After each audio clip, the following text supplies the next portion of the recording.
I'd like to welcome you to our July council meeting and ask that you stand. For those of you that have attended our meetings in the past, you know that we typically do a moment of silence to remember our troops that have served, have perished, and currently serving. This evening there was a domestic terrorist attack down in Chattanooga, Tennessee. 4 of our Marines were shot and killed this morning, and I'd like you to please keep their families and them in your prayers as we take a moment to remember our troops. And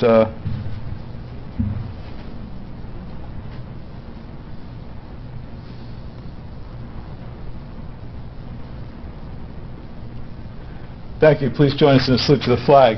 I pledge allegiance to the flag of the United States of America and to the republic for which it stands, one nation, under God, indivisible, with liberty and justice for all. Please be seated. I'll ask the clerk to please read the Sunshine Act. This meeting is held pursuant to New Jersey Open Public Meeting Act. Adequate notice of this meeting was advertised in January 11, 2015 edition of the Trends and was filed to the Star-Ledger, Daily Record, and North Jersey Herald News on January 11, 2015. Adequate notice of this meeting was also posted on Municipal Bulletin Board, filed with the Acting Borough Clerk, and provides those persons or entities requesting notification. Roll call, please. Councilman Frida? Absent. Councilman O'Doherty? Here. Councilman Barish? Here. Councilman Cobell? Here. Councilwoman Senti? Here. Councilman Giantonio? Here. Thank you. First order of business this evening is the appointment of Joyce R. Horton to the Kinnelon Public Library Board of Trustees. I think we discussed this at our work session. Someone offer that, please. I'll make that motion. Second. Roll call, please. Councilman Frida? Absent. Sorry. Councilman O'Doherty? Yes. Councilman Barish? Yes. Councilman Cobell? Yes. Councilwoman Senti? Yes. And Councilman Giantonio? Yes. Joyce, if you'll please join me in front of the dais. And I'm going to ask Councilwoman Senti to join us as well. And if you have family members with you this evening. Okay.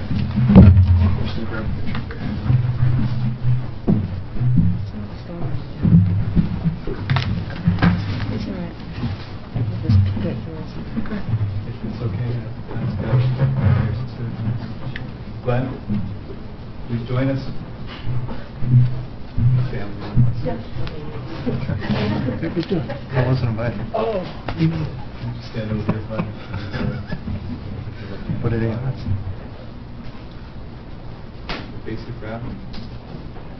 Raise your right hand and repeat after me. I, Joyce R. Horton. I, Joyce R. Horton. Do solemnly swear and affirm. Do solemnly swear and affirm. I will support the Constitution of the United States.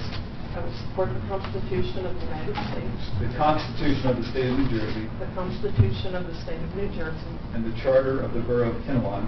And the Charter of the Borough of Kinnelon. Morris County, New Jersey. Morris County, New Jersey. I do further solemnly swear and affirm. I do further solemnly swear and affirm. That I will faithfully. That I will faithfully. Impartially. And partially. And justly perform. And justly perform. All the duties of the Kinnelon Public Library Board of Trustees. All the duties of the Kinnelon Library Board of Trustees. In the Borough of Kinnelon. In the Borough of Kinnelon. According to the best of my ability. According to the best of my ability. So help me God. So help me God. Congratulations.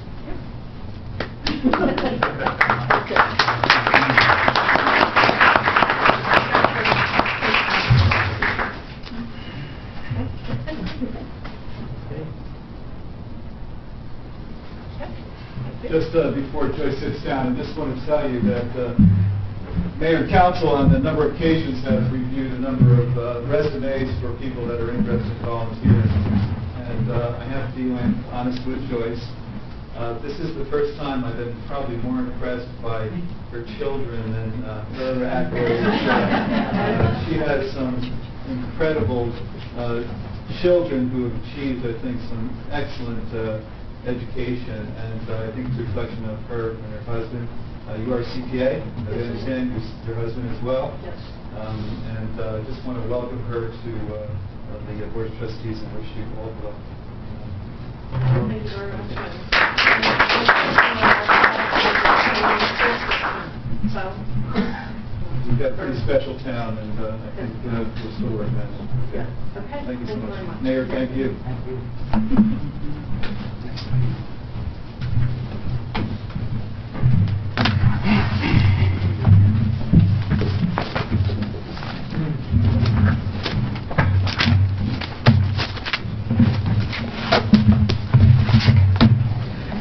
Ask the clerk to please read the treasurer's report. The Treasury's report indicated we started out with cash on hand as of May 31st, 2015. Louder, please. Wow. In the amount of $5,271,127.74. Receipts for the month of June totaled $579,698.36, with disbursements amounting to $3,538,551.74. The new balance on hand June 30th, 2015 was $2,312,274.36. Someone offer that, please. So moved. Second. Roll call, please. Councilman O'Doherty? Yes. Councilman Barish? Yes. Councilman Clavell? Yes. Councilwoman Vicente? Yes. And Councilman Giantonio. Yes. Thank you. I'm just going to remind the council to lean into the microphones this evening so you can hear us, and hopefully that will make the meeting go a little smoother. For my report this evening, I want to basically reiterate what I had told the public at our work session last week. Unfortunately, we did not prevail in our efforts to secure our own zip code. I think it's unfortunate, and I'm a little bit dumbfounded by the fact that the appeal was well thought out and ultimately ended up, I think, in a bureaucratic assessment as opposed to something that would speak to the logic of the argument. We raised the argument, I think, based upon a couple of broad-based points, one of being public safety. There is some confusion between some similar named streets. And I think that public safety is always paramount. Second point was that our demographics are affected by our neighbor, and ultimately when we're applying for grants, our information gets commingled with a neighboring community. Also, when people are looking for communities to move into and evaluate from a real estate perspective, they are also looking at zip codes to access information. So the good news is that they didn't give us a moratorium on making an appeal. Last time they told us not to come back for 7 years. So as long as I'm sitting in this chair, I intend to make that appeal every year going forward. So we'll continue that fight. I'd like to ask the public just to start using 07404, but I don't know what would happen to your mail. So so in the interim, like I said, I know that Mayor Cisco had made some effort in the past as well, but we have a pretty special town, and I'm hopeful that someday, zip code will exclusively be ours. I've been asked to serve by the New Jersey Department of Environmental Protection on a roundtable committee to discuss septics and also how the Highlands Act is impacting our community. So I'm very honored to have the opportunity to represent the town. Look forward to meeting with DEP officials really to talk about, how the impact of the Highlands has affected our community, both positively and negatively, if there are in fact those issues at hand. But appreciate the DEP reaching out to me. I know at our last meeting there was a fairly lengthy discussion about the budget process for 2015, and I just want to once again go over some grounds that we covered at the meeting, but as your Chief Executive Officer, I want to commit to next year's budget process. We, in fact, will have a drafting session for the entire governing body, and we also will have a public hearing exclusively on the budget. So one meeting dedicated exclusively to that purpose. We did, in fact, meet to draft the 14 budget, not the 15 budget.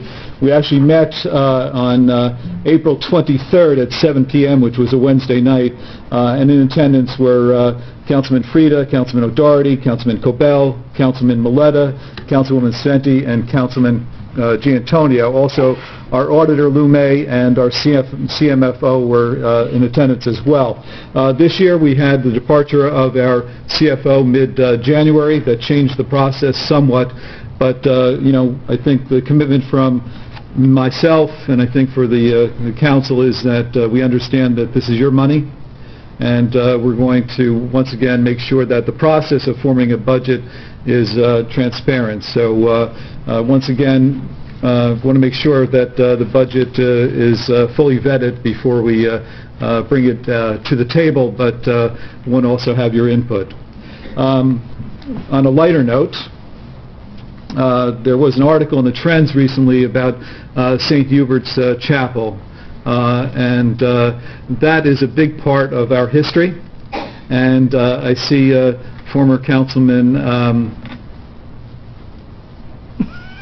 Thomas Klein. Tom Klein and his lovely wife Corey in the back of the room, and I just not wanting to embarrass Tom, but the effort that was put forth to have the stained glass windows redone was a Herculean task, and I know that Corey did an exceptional job on making that happen. I think we're going to try and incorporate some of those pictures into our Facebook page and website, but it's just such a beautiful building, and the fact that we have people like Tom and Corey that were willing to take the initiative to preserve part of our history in a very meaningful way, I think is outstanding.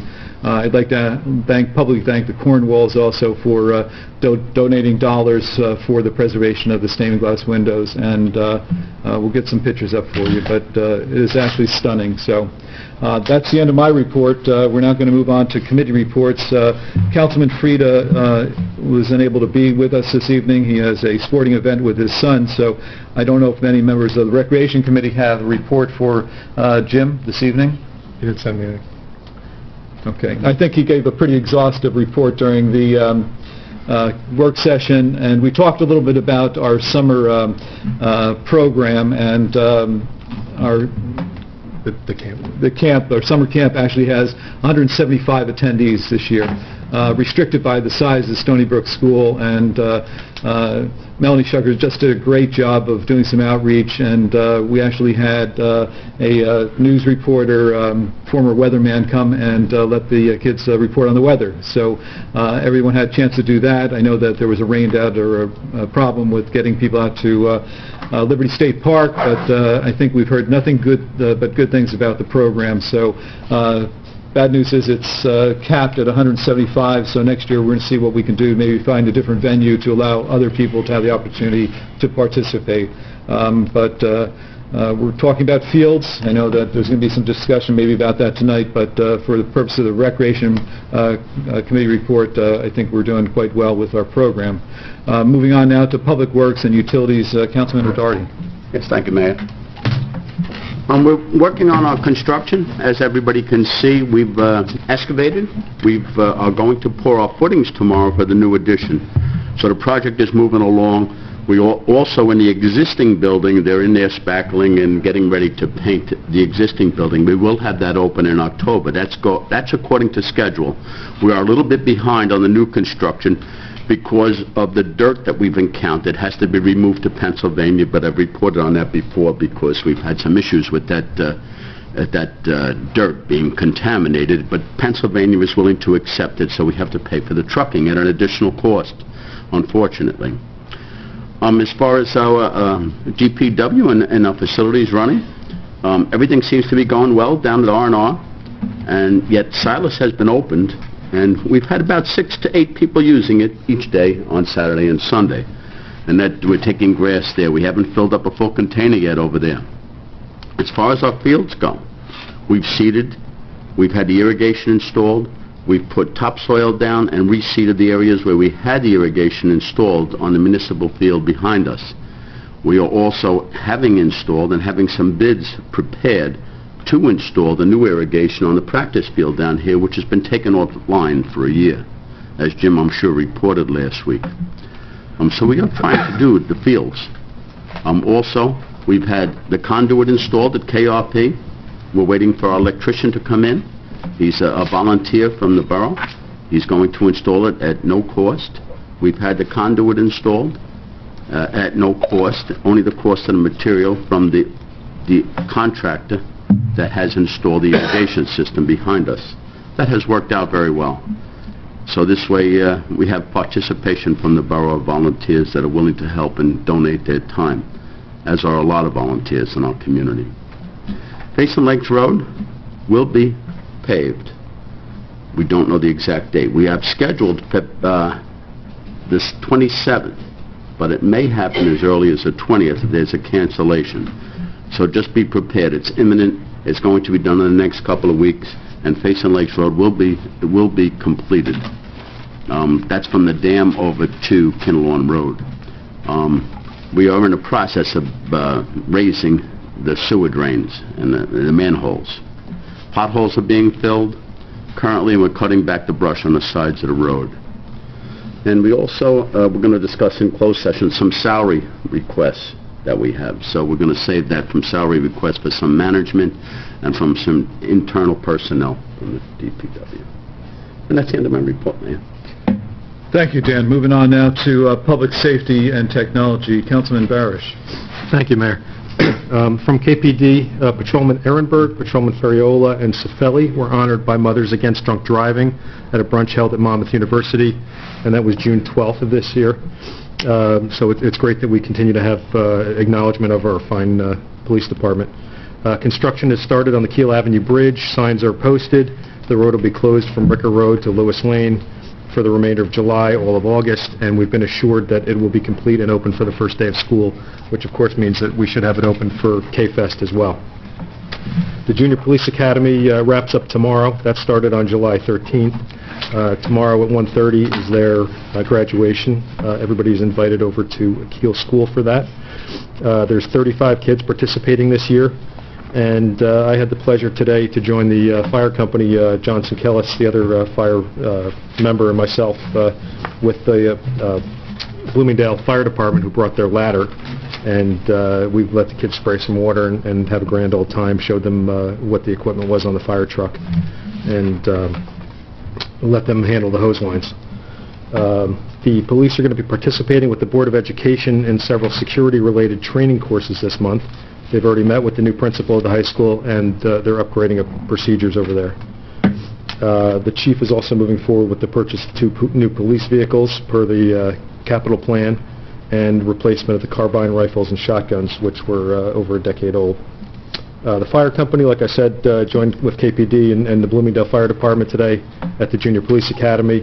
Like I said, the recruits learned about the equipment and had an opportunity to handle the hoses, and pictures were posted on the Kinnelon Fire Facebook page. The fire department responded to over 30 alarms in June, very busy month for the fire company, mostly responding to still carbon monoxide alarms, activated alarms, etc. Most recently was a response to a strong odor of natural gas over at Kinnelon Heights.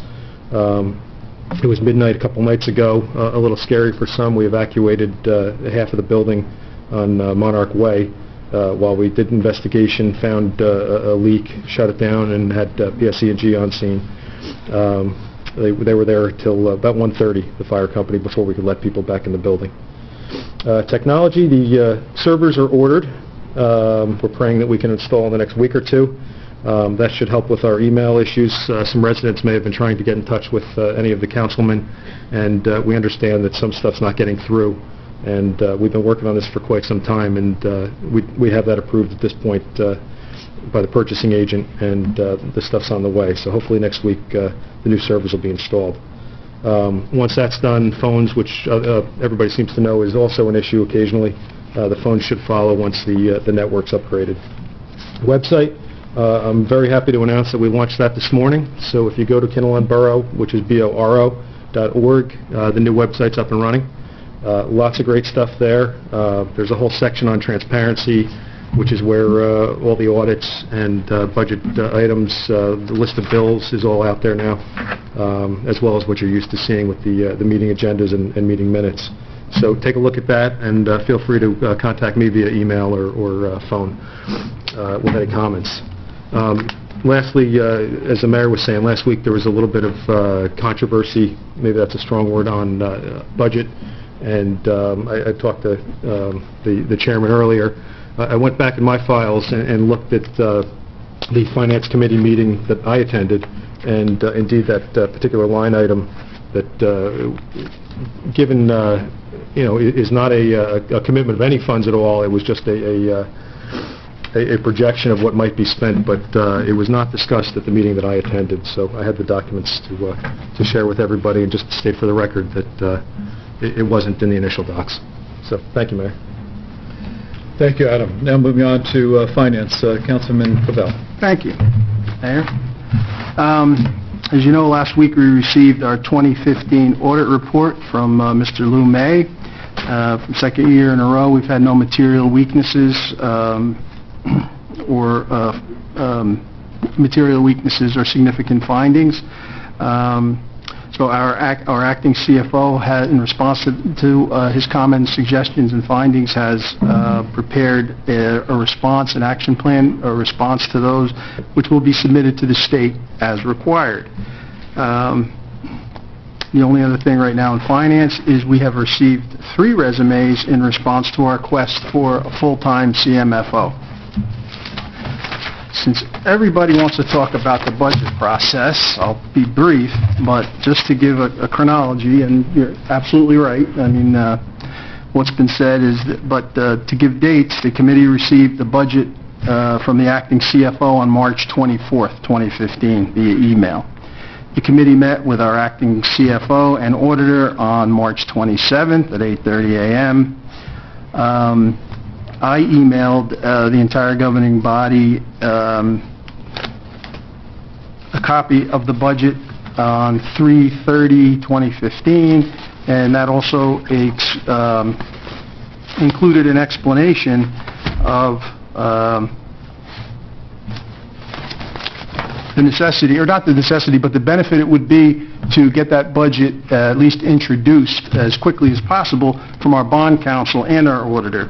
Actually, what I said was attached is the 2015 budget as reviewed by the Finance Committee last week.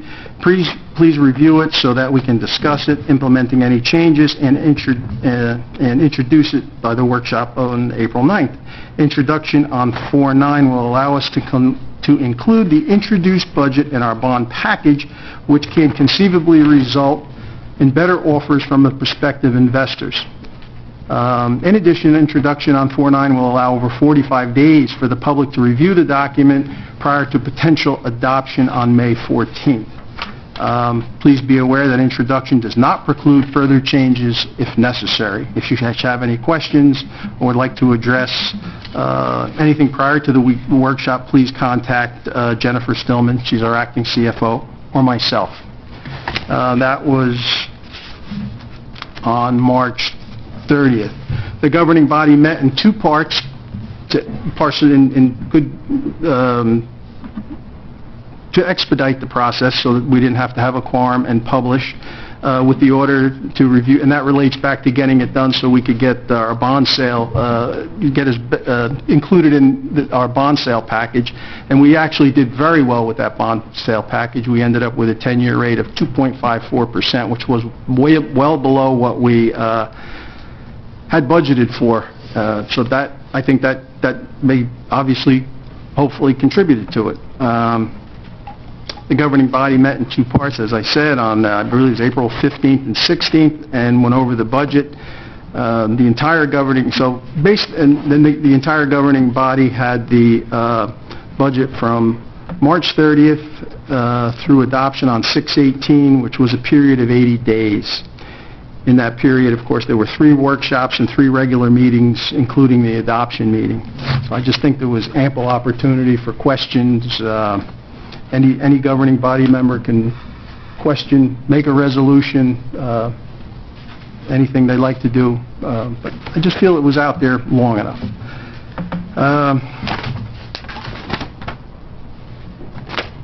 Okay, I guess I've gone on long enough. It's the end of my report. Oh, and you're absolutely right. I grabbed those minutes, too, from the July meeting. We met for 2 hours. April. We met in April 23rd, 2014. What did I say, March? Yes. April 23rd, 2014, for 2 hours. And that's kind of what we did, but we did it in 2 sections this year to expedite things. And I think that quite possibly paid off at our bond sale and save the borough a lot of money over the next 10 years. Thank you.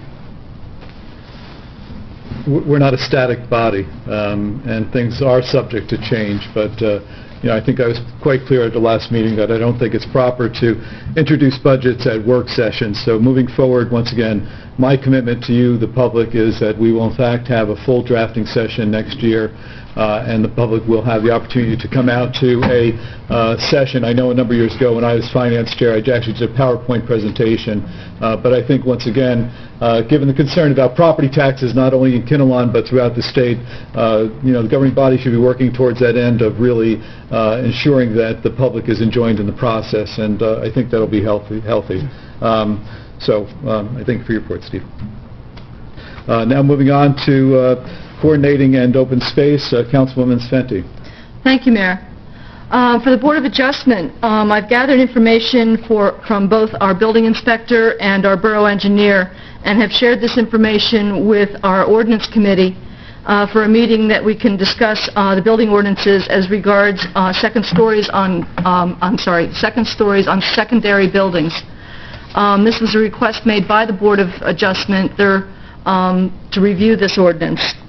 For the Board of Education, as I previously reported last month, Highlands applications were submitted and approved. And as I reported last week, the Board of Ed's engineer stated that in April they had submitted the design and other related info to New Jersey DEP for review and permitting. They returned that submittal because the review was still being conducted by the Highlands. They did, however, review the submittal and provided preliminary comments. One of their comments was related to the infiltration rate used in our stormwater calculations. The New Jersey DEP will require them to verify that infiltration rate, which involves digging holes in the existing field to gather soil samples to obtain an infiltration rate. They are working on coordinating that soil work on the field. Once that is done, revisions, if required, will be done on our stormwater design, and the plans and other related information will be submitted back to New Jersey DEP. Additionally, I've heard back from the engineer when I asked if this was going to delay the timeline at all for the project, and he replied that, quote, "We are still on schedule for construction in late fall/early winter. I'm communicating with New Jersey DEP about the requirements for the percolation soil test. We are also coordinating with Geotech to conduct the field percolation work. This would take a couple of weeks. Once completed, our design will be revised, if needed, and resubmitted to New Jersey DEP. We will continue to push the New Jersey DEP on the review side." I sent another email back to him asking if this would incur additional costs, because the borough had slated to reimburse the Board of Ed for any permitting fees, application fees, and engineering studies up to $30,000. So I just wanted to know if this was going to go beyond that and who was going to be paying that additional monies. I have not heard back yet.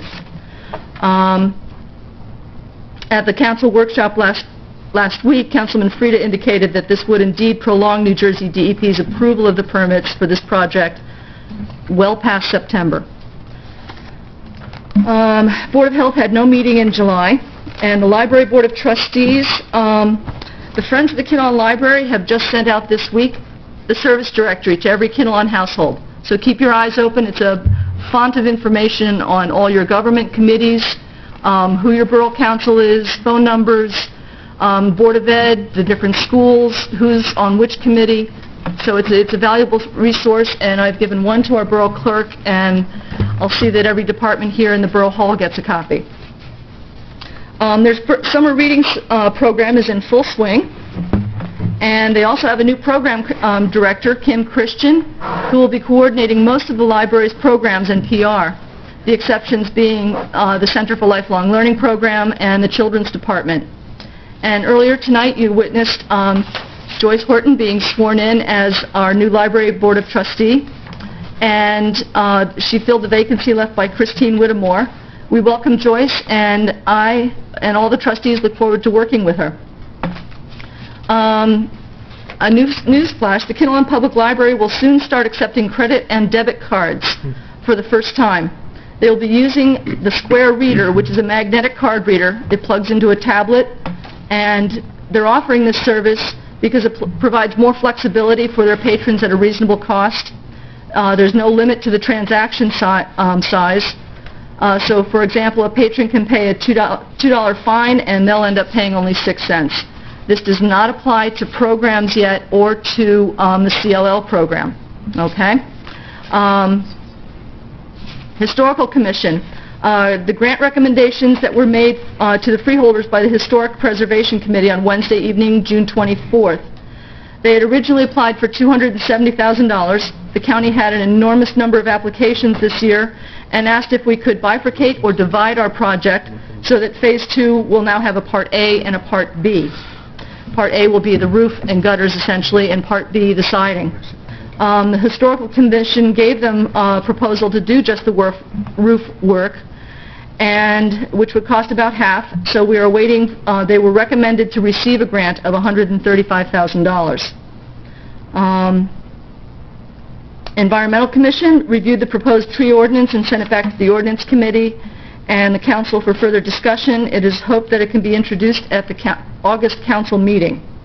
The Open Space Committee is still awaiting news on the trail grant that they submitted. If awarded, the project start date would be in April 2016 with a completion of November 2016. I also have additional comments as regards the budget. I was concerned when Councilman Barris showed me beforehand the worksheet where this $1 million under the capital improvement, which, as stated, is unencumbered funds, was not on their worksheet and discussed there.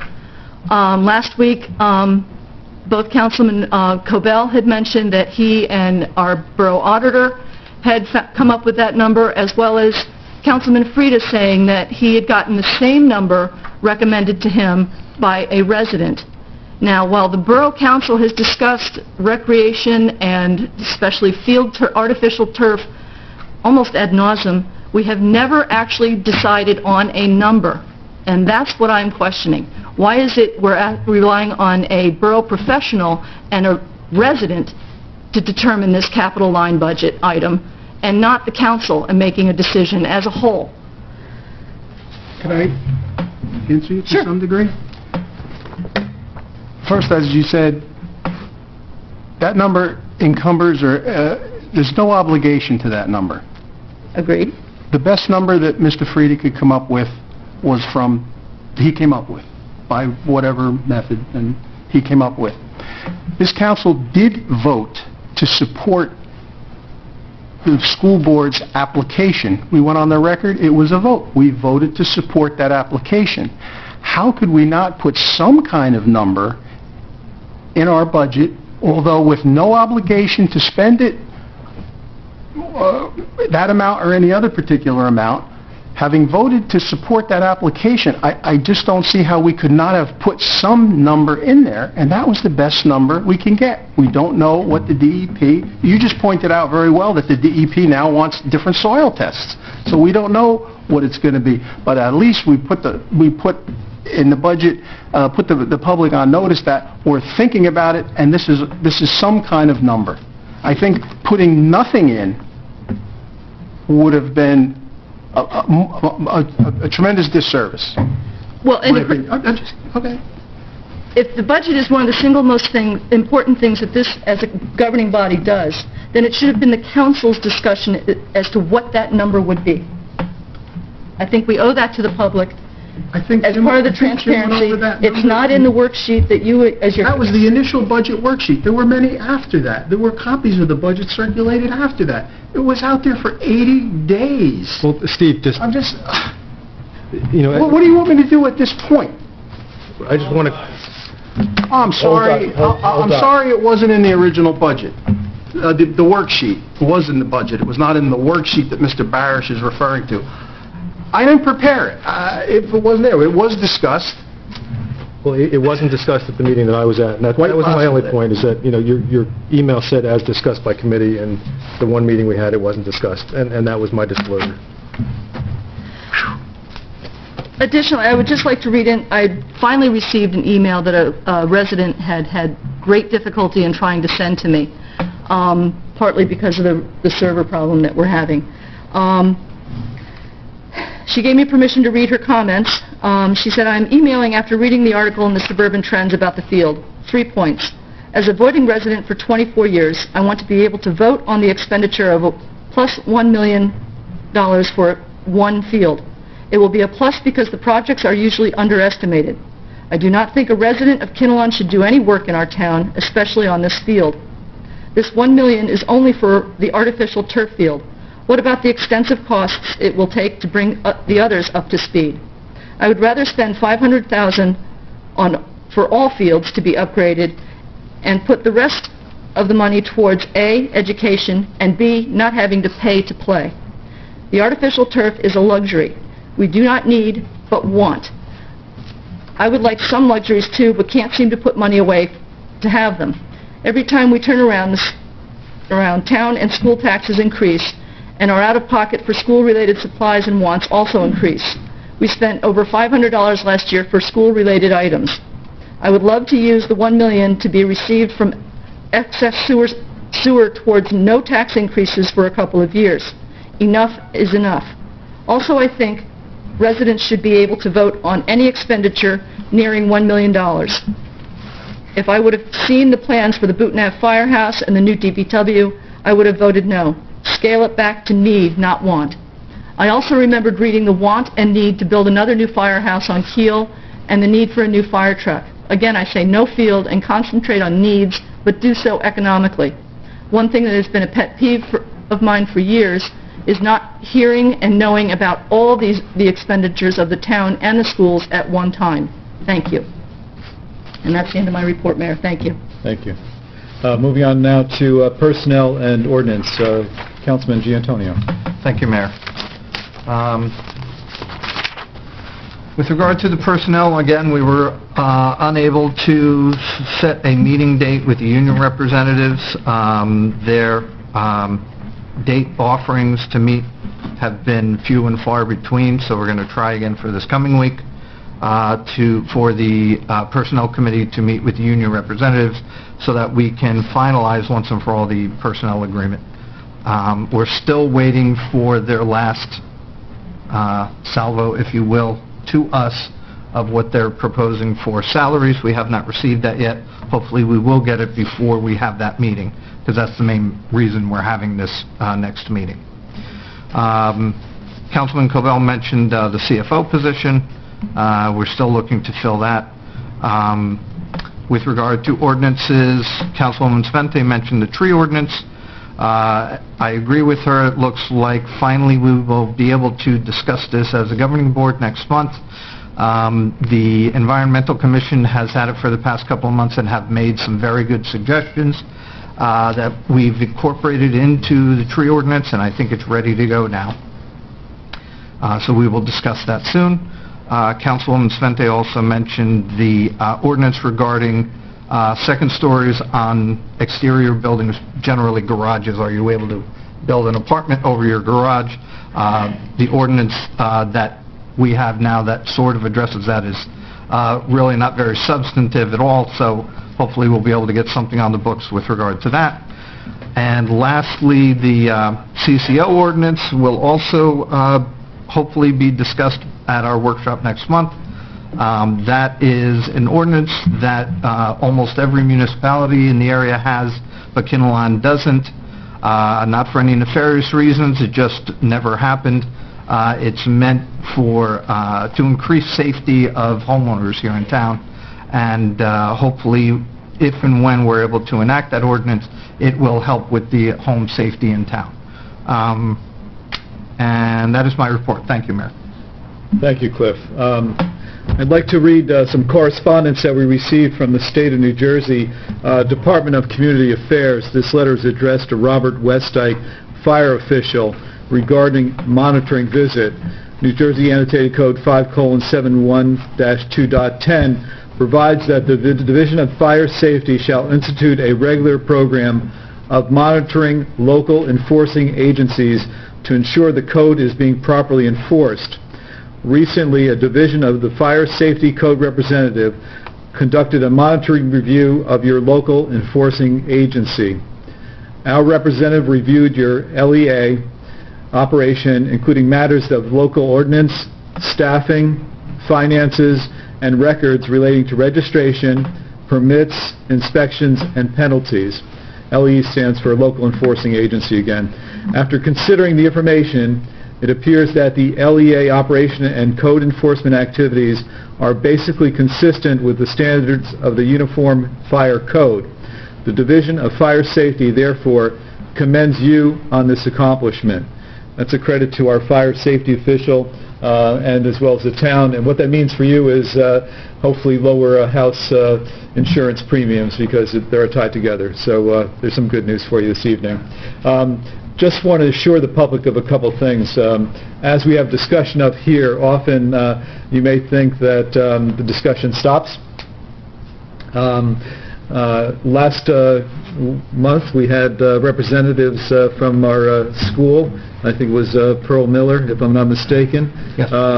Discussed three items that they thought were important to the town: a dog park, drug drop-off for unused prescription drugs, and also sidewalks from the high school to down to Route 23.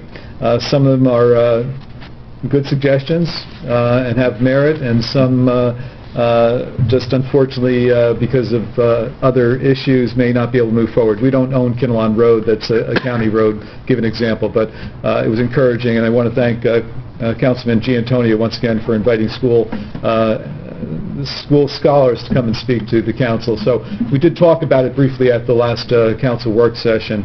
I want to also mention to you this evening that if in fact you know someone that's pursuing a career in municipal government, municipal chief financial officer, they are few and far between. So you know, it's a pretty arduous task getting certified, but once again, if someone is looking for a career, you've heard Councilman Cobell report this evening, we've had a limited number of applications, and it's not because of Kinnelon as much as they are really in great demand. So I just want to let you know that if you have someone that's interested, series. And Rutgers has a program for that. So once again, if you have someone that may be interested in that line of career work, maybe a way to go. Last week at our work session, we actually held the meeting in this room, in these chambers, and the public brought forth a request that we consider taking the proceeds from the sale of excess sewer capacity for tax relief. It's in my intent to bring that back to work session next month for a lengthier conversation. So that dovetails into my first point where I indicated that when things come before the governing body, there may be some follow-up conversation that occurs subsequent to the meeting. Before I open it to the public, we have endured and participated in a conversation about rec fields and artificial turf for the last 3 years here, and maybe longer. There are people that are passionate on both sides, and unfortunately I think our decorum of this meeting sometimes gets off track. We've had people that have come before the council, expressed opinions in a very constructive and calm manner, and we've had other people that have basically assailed that we are incompetent and not doing our job.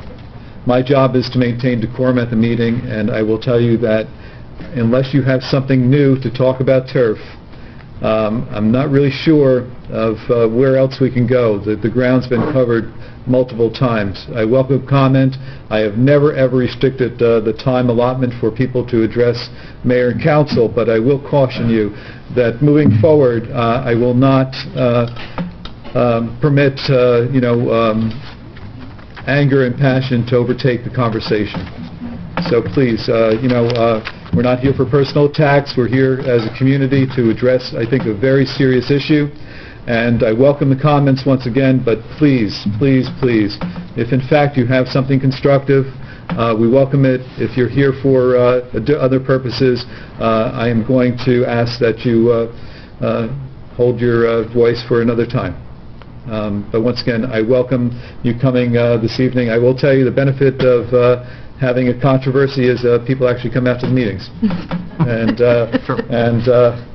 we get a little lonely up here once in a while, so that's a good thing. After last week's meeting, I will tell you that very, very appreciative of Avery Hart bringing forth some sites and some information that we may not have been aware of. And once again, it's part of that dialogue that we actually value, and just want to express thanks to Avery for bringing that to our attention. So, this evening, I will open the meeting to the public. Anyone from the public wish to be heard, please step forward, state your name and address for the record, and welcome. I am Bill Yago, 109 Basin Lakes Road. I am going to talk about the turf a little bit, but I'm not taking a position, so I'll try to stay as neutral as I can. After the June 10th work session, I kind of reviewed what went on in the work session, looked at the newspaper articles, and I had a lot of questions afterwards. So I'm actually here more for clarification than to take a position on it. And I just came up with a little bit of a timeline, so I wanted to kind of go through that, and I was hoping that anybody could correct me if I'm incorrect. I took this mainly from the newspaper, not from minutes of the meeting. Bill, just if you can move the microphone closer to you. Hopefully you can hear us in the back. If not, raise your hand. We'll try to talk a little bit louder. Okay, thank you. At the April 18th, 2013 meeting, there was discussion about using open space funds to finance a turf field. And Jim Frieda had mentioned that his goal was to get the turf field at no tax increase to voters. And I'm not sure if that's the first time that the turf field was actually discussed. I'm sure it was discussed before that. I just went back to this point. June 13th, 2013, there was discussion about $600,000 needed to repair borough fields. It was determined that that was too much. So there was a vote taken at that meeting to have the coordinating committee meet with school officials about the turf field, about utilizing the high school. Then on May 18th, 2014, the borough attorney said the borough would have to have an interest in any property to use open space funds. What I'm trying to get to at this point is that the whole idea was to use open space funds so that there wouldn't be as much of a burden to the taxpayers. June 12, 2014, the attorney again stated the borough must have an interest in the property. Mayor Collins estimated that the project would be probably somewhere in the $800,000 to $1.2 million cost. On June 19th, a resolution was passed in support of the turf, a 4-2 vote. The resolution subject to the Board of Education obtaining local and state permits at their expense. It was stated in that resolution funding may include bonding, grants, private funds, and open space funds. Then on October 16, 2014, the council reversed that resolution and offered to pay the cost, the permitting cost for the Board of Education. So that brings us to the June 17th meeting. And this is where I have a little bit of an issue. At that meeting, there was a discussion, and the borough attorney suggested the council should discuss how to fund the turf. He actually floated the idea of bonding and said that if the turf was bonded, it would not necessarily require a lease agreement with the Board of Education.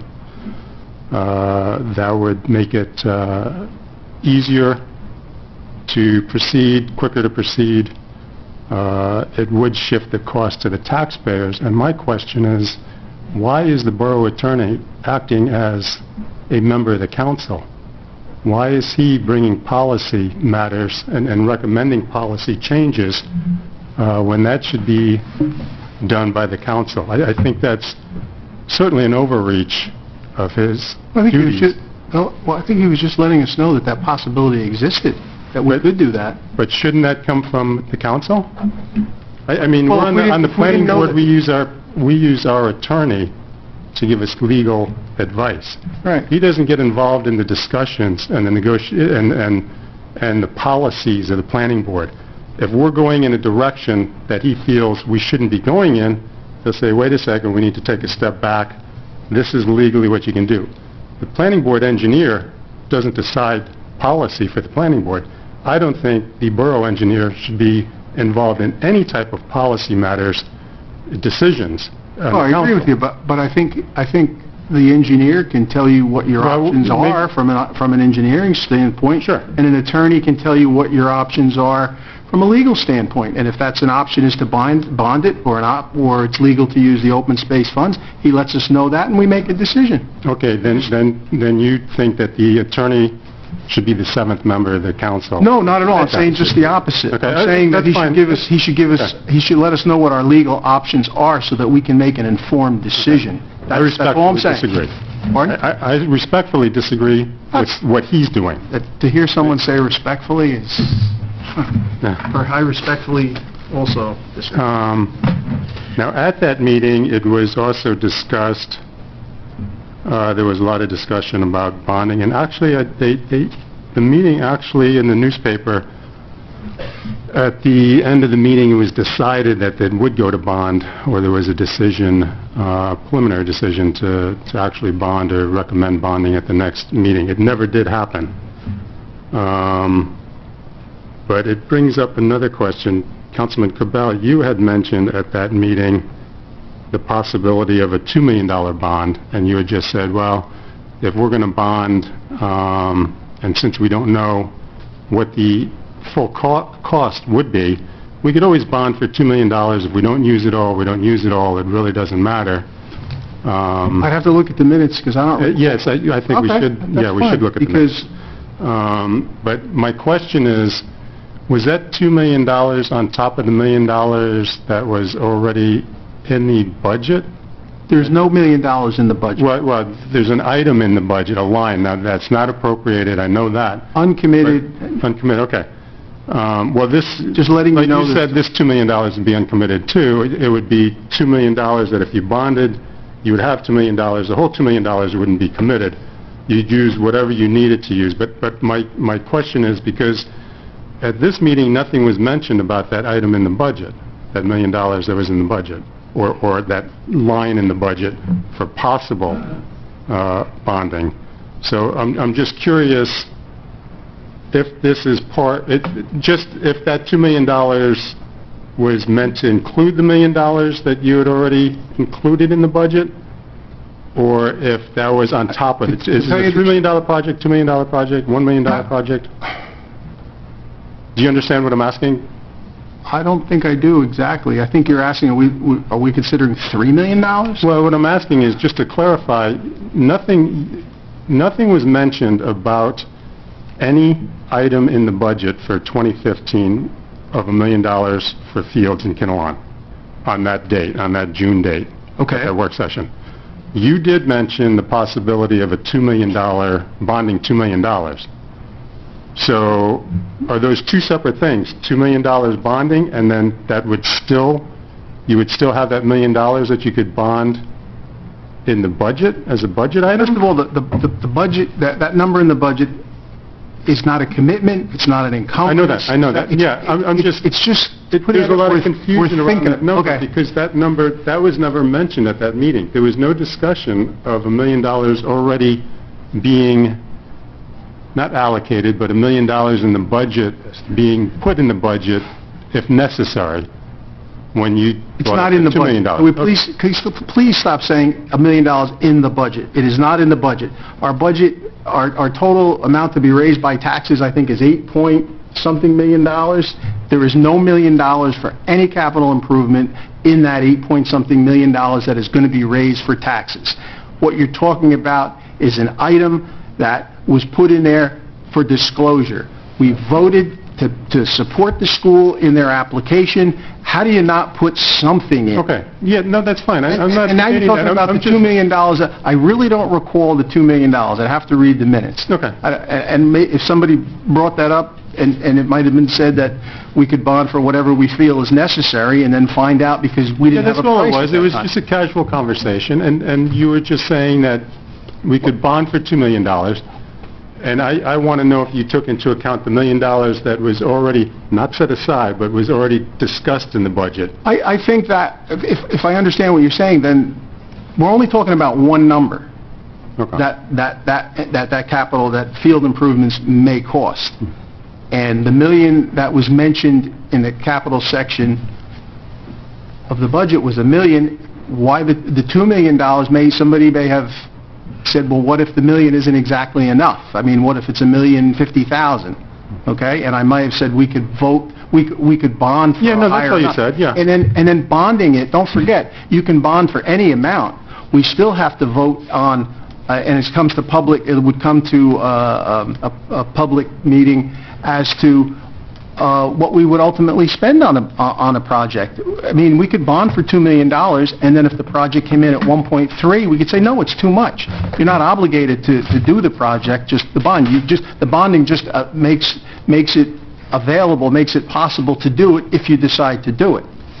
You don't have to do it. You could put any number in there as long as it was more than what you wanted to ultimately spend. You can do it. If it's less, you can't. So to be safe, perhaps someone said $2 million, and then when the final number came in, after all the DEP and tells us what we have to do, if it comes in at 1.3, we'll maybe say no. I mean, it's Bill, if I could, significant. If I could just move the conversation along.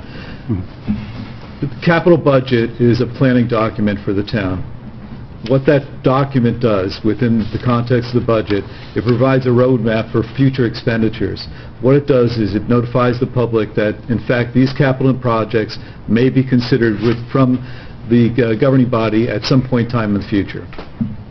It's supposed to be a 5-year plan that ultimately says, over the next 5 years, this is what the council's thinking about, okay?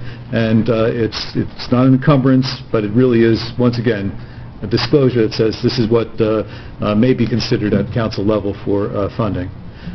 You were right, $2 million was talked about at that work session on the 17th. My concern was that without having a set dollar amount, I don't know how we could put forth any bonding without having an estimate from professionals saying these are the dollars that may be committed to ultimately a project. In fact, turf has been around so long, I guess the dollar has gone through a little inflation. It started at $400,000 about 5 years ago or longer. So, and I've heard numbers as high as $1.6 million. So that's why it's important that we determine the full scope of the project, what that number is. You heard Councilman Frieda personally state that if it's a $3 million project, he's not going to support it. So there's some additional conversation talking about bonding and funding before we even get a number on the table. So that's a little bit of confusion there. Finally, I just want to address your issue regarding the lawyer. Our borough attorney's role here is clearly defined, and we have an engagement letter with him that clearly outlines what his function is as far as providing legal advice to the town. Okay? Okay, thank you. And I had one other issue I wanted to discuss, and that's the closed meetings, particularly the council meeting of May 22nd, 2015. During that meeting, there was a brief discussion of the planning board and the master plan committee. The council convened the public meeting and went into a closed session. During the closed session, the borough attorney initiated a discussion about the master plan.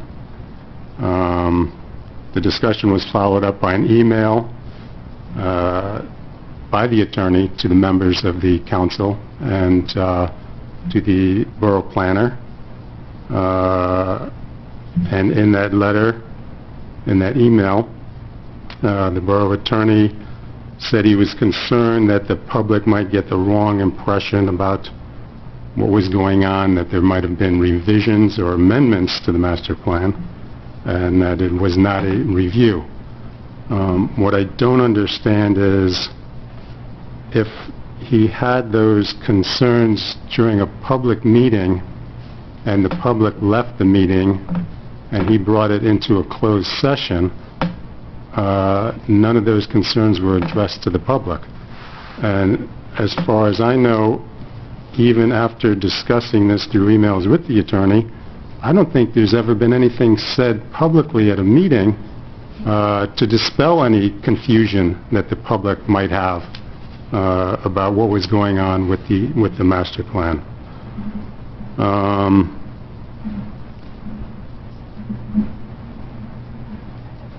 The letter that was generated from that closed session that went out to the members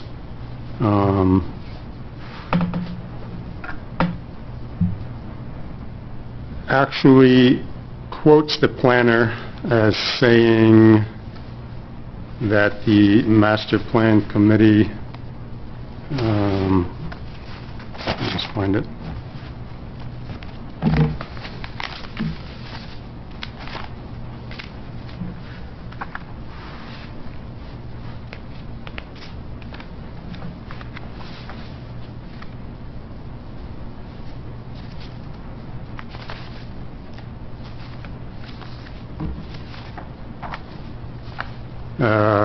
That they were far in excess of what is required. They may not understand that this is not a revision. He quoted the borough planner that we wanted him to insert things into the plan in excess of, causing some confusion, misunderstanding about the scope and the purpose of this work, and delaying the process. I do have an email from Joe Burgess, the planner, that disputes that he ever said any of those things. I guess my biggest question is, why was that taken into a closed session? I don't know if that's legal. I did send a letter to the borough attorney and asked him for the minutes or any recordings or any information from that meeting so that I could review it, and I still haven't gotten a response.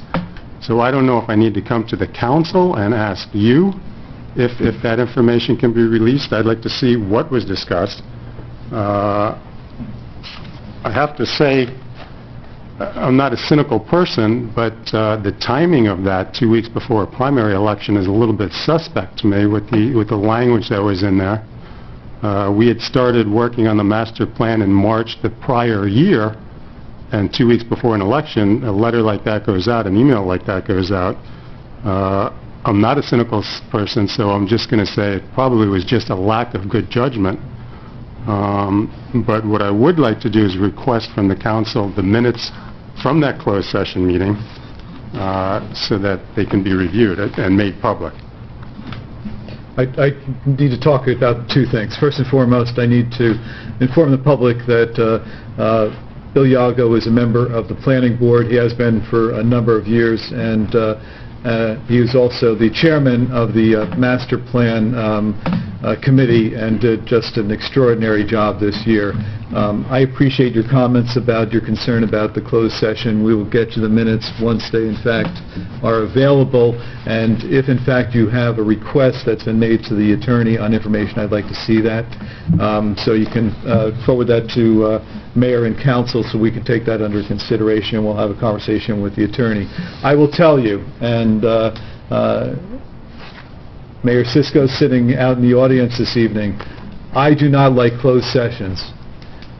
I don't like the appearance of a governing body going in to discuss matters without public involvement. Having said that, unfortunately, there are certain matters that require closed sessions, especially employment issues, litigation, things that ultimately, contracts that we ultimately have to go into closed session for. But those reasons to go into closed session are very specific and very narrowly defined. So I know that the mayor has made a recommendation if you need to go into closed, do it at a work session, not at a public meeting like this. We're going to try and make an effort to make that happen, but unfortunately there are some times that just doesn't happen. So Can I make on closed session minutes? Sure. My understanding is that once the reason that the issue was discussed in closed is no longer required, then they become open minutes. But minutes of closed sessions don't stay closed forever. In other words, if we're discussing a contract for garbage services, well, we don't want the garbage company to know what we're thinking. But after that contract is settled and 2 years down the road, or whatever the time frame is, and it's no longer an issue, those become open minutes. They don't stay closed forever.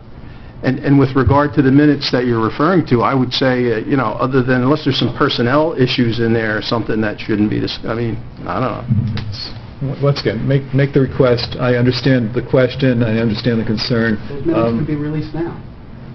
Okay, we'll get you the minutes. Thank you. Take a look at it, okay?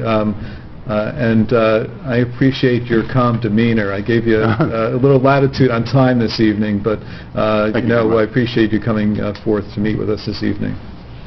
Thanks. Anyone else from the public wish to be heard this evening, please step forward and be heard. May I just stay here and just say that I wanted to commend the Public Works Department for having foresight and the ability to gain a new area that we know our leaves and things like that. And the individual who is in charge is so helpful, it is a delight. And you hear all the bad things. I want you to know I think that was a very, very helpful and wonderful decision. Would you mind stating your name and address for the record? My name is Art Newson. I live in Kinnelon, New Jersey. Thank you, Arden. I think it was a collective effort. I know that Councilman Barish had reached out to the Morris County Park Commission to see if there were some options and alternatives. He worked closely with Superintendent of Public Works John Whitehead, as well as Councilman Dan O'Doherty, to make that happen. So we're trying to make it work, and we're trying to be a solution-based governing body here. So thank you. I appreciate the comments. Thank you.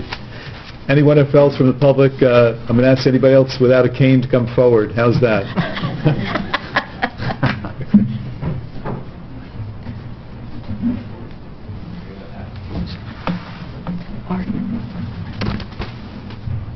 K-N-U-D-E. Thank you.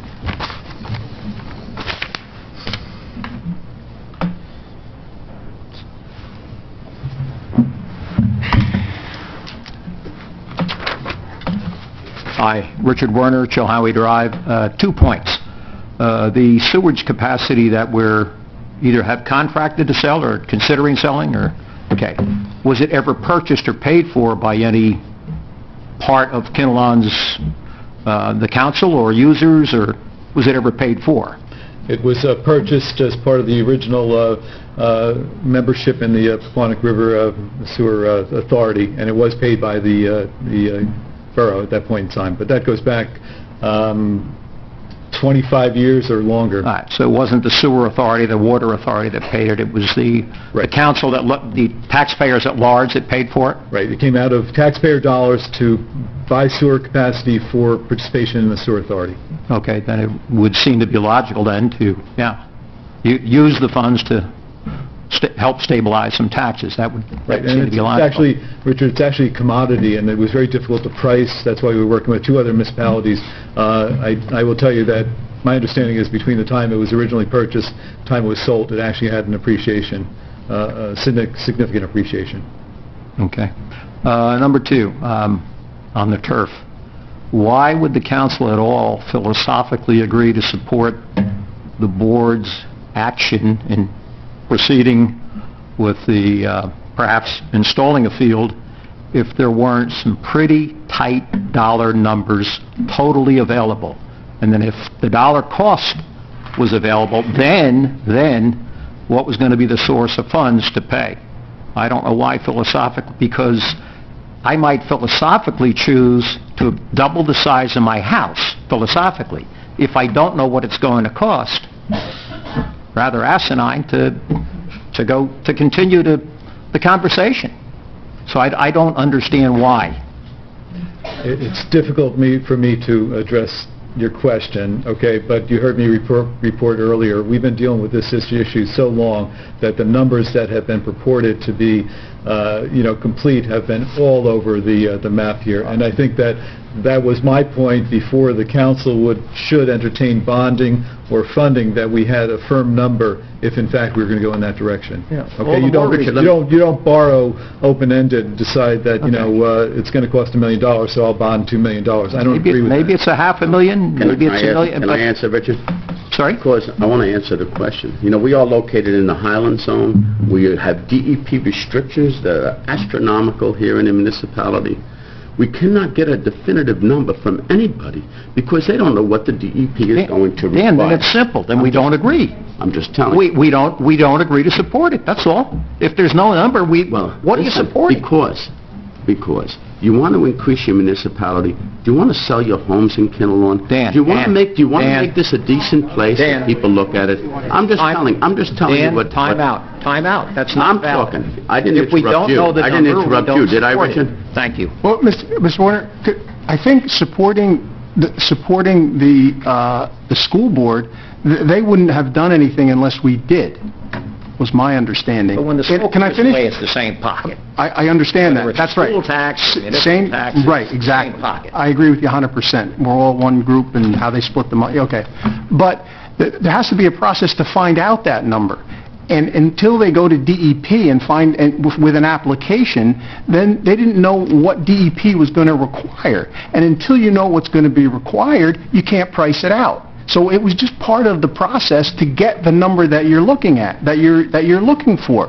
The number just isn't out there. It's not like shopping. $30,000. I'm not. And that's what we committed to. No, I think you're committed to more than that. Philosophically, you've agreed to the concept of a field. Philosophically, but we have no obligation. Okay. If that number comes back at a number, that we don't think is appropriate, we have no obligation to go forward. But we had to know what an appropriate number is then. From you folks. What's an appropriate number?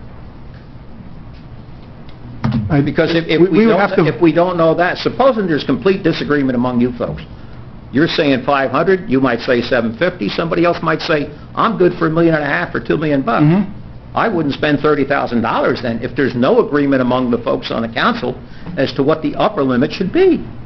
Because again, whether it's quote-unquote school taxes or municipal taxes, it's the same. All the same. We could not get that number without the $30,000 commitment. I understand.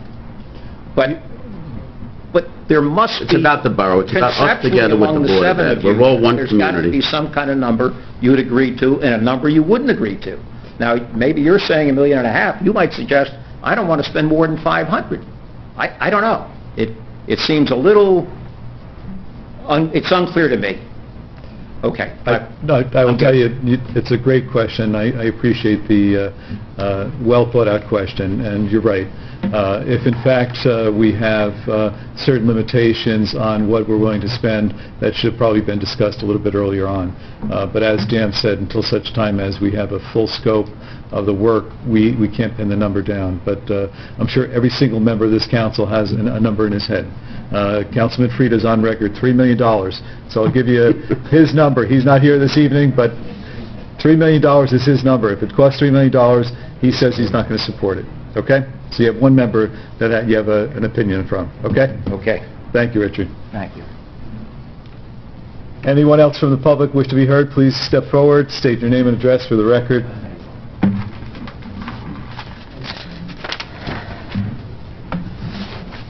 Melanie Mitchell, Kinnelon Heights, Kinnelon. This issue has been beaten to death, and obviously over a period of 3 years. Or longer. Or longer, okay? It is not for the majority of this community as a whole. We need to cut spending. You need to address that. We need to reduce taxes, use the money for that. You need to reduce all the services, the sewers increases, the water increases that affect everyone in this community. Artificial turf on a high school is not going to increase the value of anybody's home, unless maybe you have kids in school. And to me, that field over there looks beautiful. I don't know what they did to it. The grass is green. There is no reason that we need to go into all of the... I can't even imagine, after 3 years, the time and expense that has just gone forth to this debate, time and time and time again. I don't know what the results of those surveys that were sent out a year or so ago. I know many people, like you said, I don't know how many there are for and how many are against, but it is not beneficial to the majority of this community to put forth that effort or the expense. And as it's been stated before, what the expense will be long-term. We don't need it. And I agree with the letter that Carol read from that individual. I've said this before, I'm going to cut it right now because my feelings have not changed. Thank you. Thank you. Anyone else?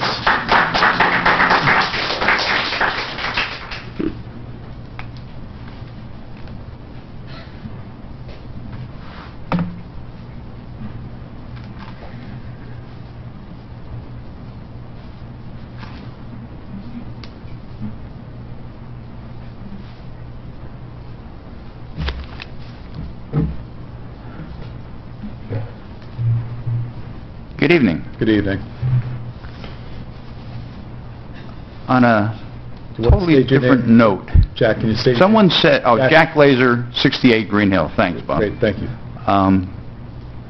I, too, would like to thank you for all you do.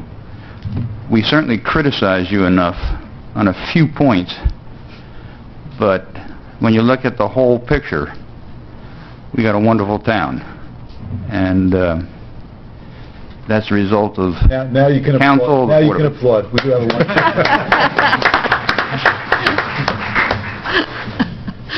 Now, the reason I'm really up here, I have several things to talk about. And it's follow-up on things that have been discussed previously. We had a couple discussions on our fields, and again it came up tonight with Carol when she read that letter from, or email, whatever it was, from that individual. And I thought we had a commitment from the council and from Dan to bring those fields up to a reasonable condition, a much better condition than they currently are. And my question is, of Dan, do you have a schedule? Yes. In place to bring all the fields up? Yes, we do. You have the resources to do it? We do. A time frame included in the schedule, and a cost? We have an approximation cost. Pardon me? We do have an approximation cost. We did. Because I'd like you to share that with us, because I'm going to It's ask in you at public each record. meeting where we are on the schedule, because one thing that hasn't happened here enough, apparently, because this didn't happen overnight, problems with the fields. That didn't happen in the last year. That's happened over a period of years. It's not something that you or anyone else inherited. It's something that developed as a result of you and your predecessors. And I really think we got to hold your feet to the fire. If you're going to do it, let's do it. If you're not going to do it, then you better have a darn good reason why you're not going to do it, because they're in desperate need. And I think that comprehensive study that we got certainly points that out. But the timing is critical. We're going into the period of the year when the kind of work that has to be done should get started. When you're working with grass, you want to do it in the early fall, late July, August, September, into October maybe. But that's not a lot of time. It sounds like a lot of time. It's not a lot of time. So you have to have a very tight schedule. You have to follow it, and we got to get started. So I'd like to see the schedule. I'd like to know how much it's going to cost so that we can track it. As I reported at the last meeting, I did give you a basic schedule of when things were going to be accomplished. I told you that the practice field over here at the municipal fields was being taken offline, which it has been. We're bringing the machines in to grade it, to get rid of all the garbage that's in the field. We're having irrigation. We have some proposals that are being instituted towards the irrigation system, and hopefully that has been accomplished so far. I mean, we're looking for it to come in under 17.5 to do the irrigation and the grading. We're doing a laser grading. We hope to plant seed there, which is, we've been told by Andy, who is Melanie's husband, who has donated his time to give us that report. You realize that, right? Yes. And which we're very grateful to him for, because we've never had anybody do that before. He has told us how we should implement this program. One is planting seed, he feels, is much better than putting turf, than bringing turf in there, you know, which is natural grass turf we're talking about. He said it's much better if you bring in seed and plant it. He said mid-August. So we're looking at mid-August planting the seed. We're also looking to use the practice field from the high school as a substitute to take some of our teams over there. We're going to rent lights over there and utilize our teams that normally play on those fields to go over to that location. So we do have a plan. Also, I'd like to say in 2004, we acquired the field, the KRP, which is on Booton Avenue. That would not have been impossible if I wasn't elected in 2000. The political entities at the time were against purchasing that field, and the mayor can attest to that. I helped purchase that field and help with the construction of that field. Could we use irrigation on that field? Absolutely. Is it a process down the line? Yes. We do have monies in the budget for rehabilitating the fields here. Okay? And I believe that bond was at $250,000, if I'm not mistaken. Is that correct, Mayor? I don't recall, Dan. Steve, did you correct the initial bond For- we had for updating the improvements you're fields? talking about? Field improvements. Yeah, I don't have the bond. I don't recall, but we did do that. Well, I'd like to see a detailed breakdown on what you're going to do throughout the town of Kinnelon on its athletic fields. Not one or two, but all of them, including the tennis courts, the basketball courts that were addressed, some buildings, so on and so forth. So, I'd like to see something. I think the town deserves it. I think this was an eye-opener for us. Those of us that don't have children that play on those fields didn't know any better. I didn't know any better. I just assumed, shame on me, that they were in good shape, that we wouldn't allow what happened in Kinnelon to happen in Kinnelon. It wasn't until I walked around, until I read that report and walked around and personally inspected each field, that it slapped me in the face and said, wow, what has happened in Kinnelon with his recreation program? I'm surprised we don't have hundreds of parents here complaining every month. They should be. They deserve to. Because they should be very unhappy with what we've provided them, we the town. So that was one topic. Number two topic, for you, Dan. Apparently there was a $21,000 roof repair made, and the word on the street is that the engineering firm, Fox, will not approve it. It's not true.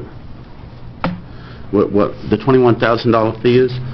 All the plywood on the roof, when the original construction delaminated, the plywood just came apart. We could not install a new roof on the system. So Fox inspected it, along with John Whitehead and myself.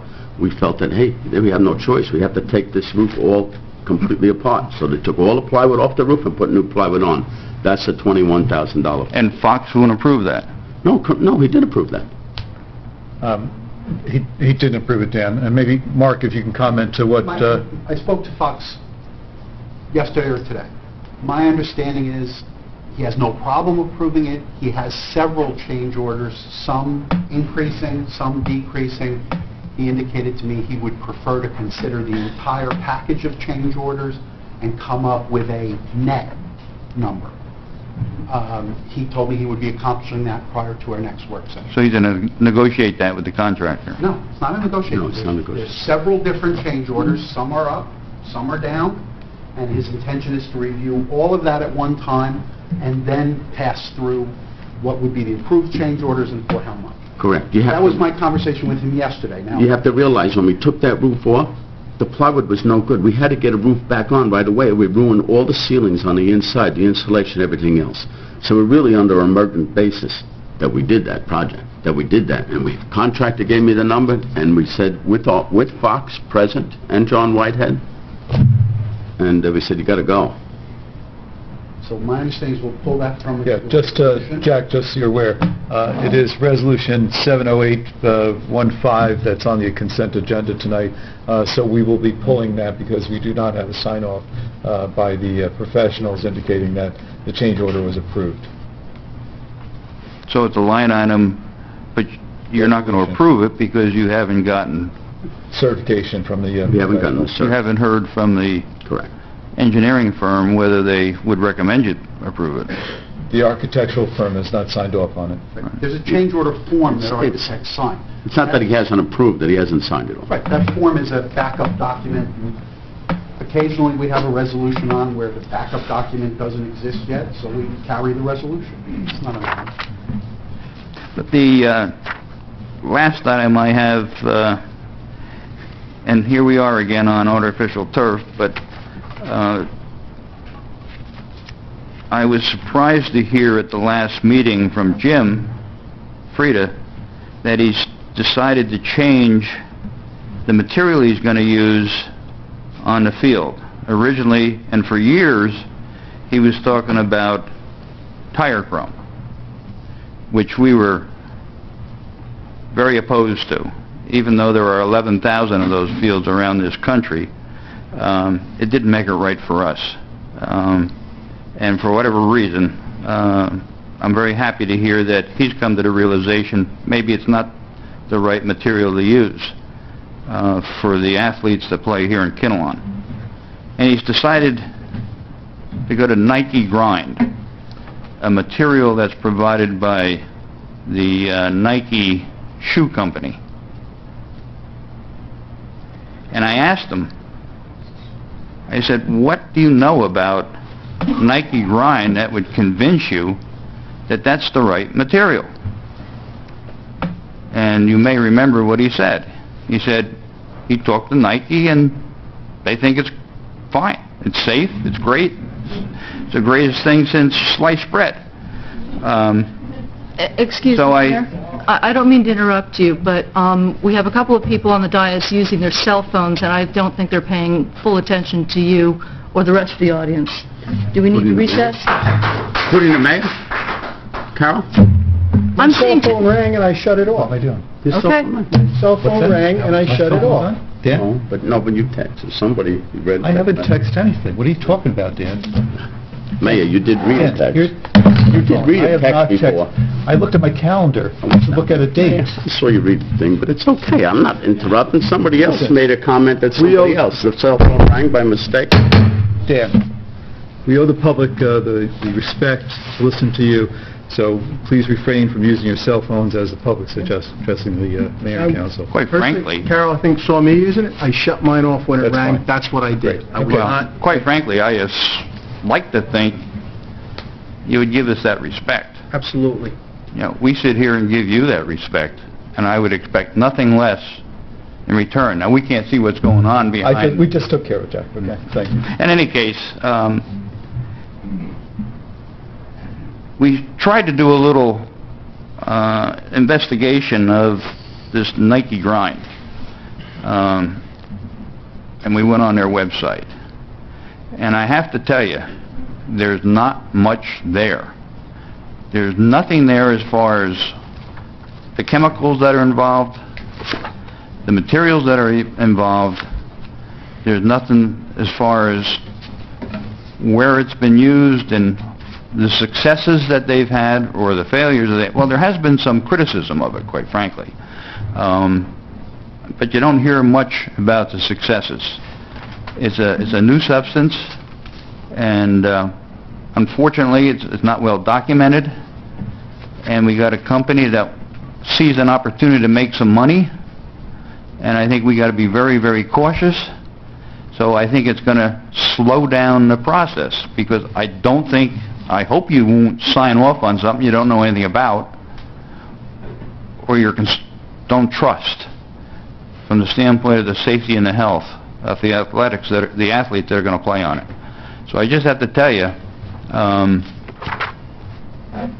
we got some concerns again on this new material. Thank you. Thank you. Anyone else from the public wish to be heard this evening?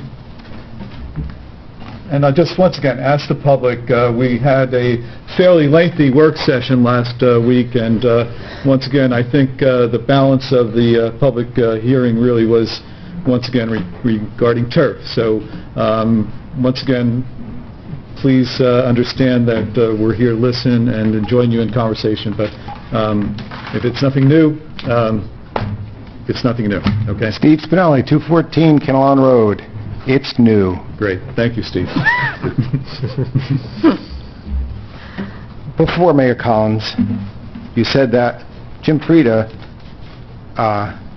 said that there was a $3 million number that you put out, that we... No, what I said, just to be clear about Twice, it, yeah. Jim Frieda indicated at the work session last week on record that if the project were to cost $3 million, he would not support it.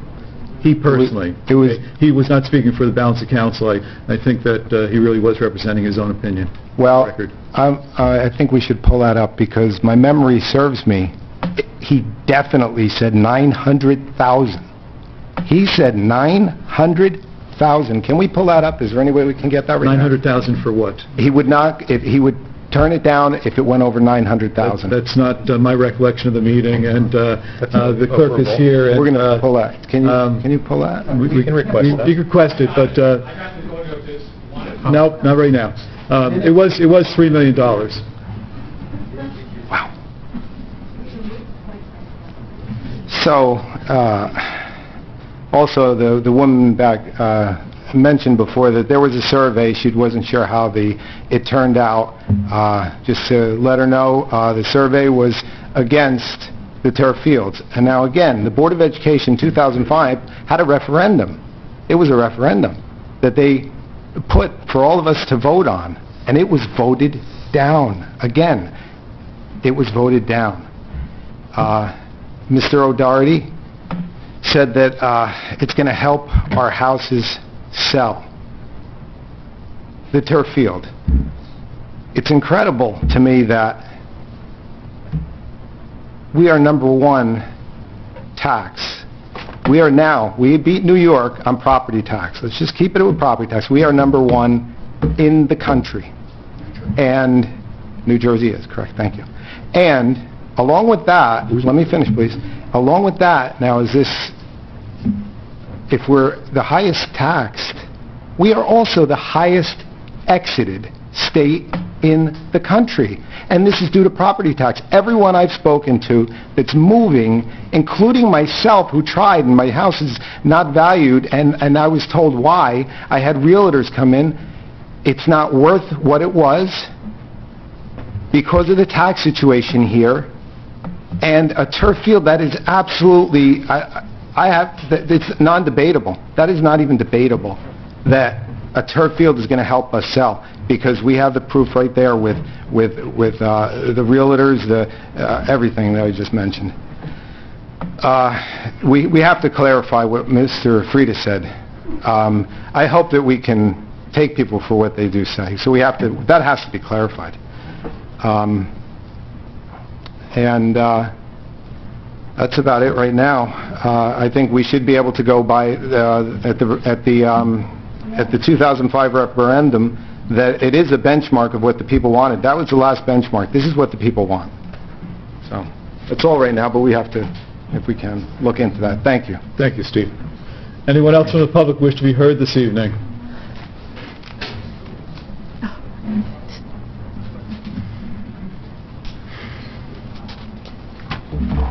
Good evening. My name is Jason Dialessi, and 54 South Bend Road. I am the new chair of the Democratic Committee in Kinnelon. I'm a student at Rutgers University studying political science, public health, and theater. I have many concerns about this turf field.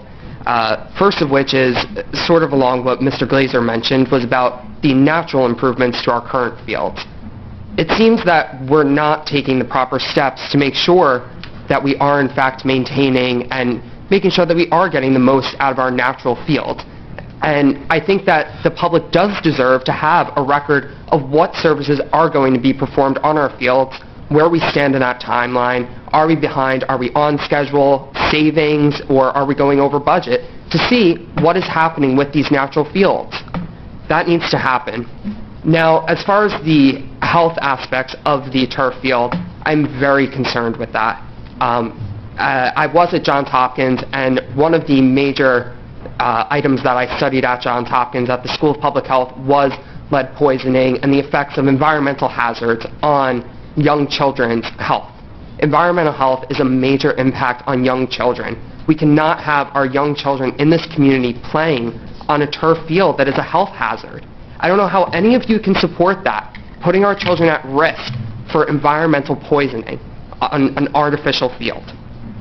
Next is the spending.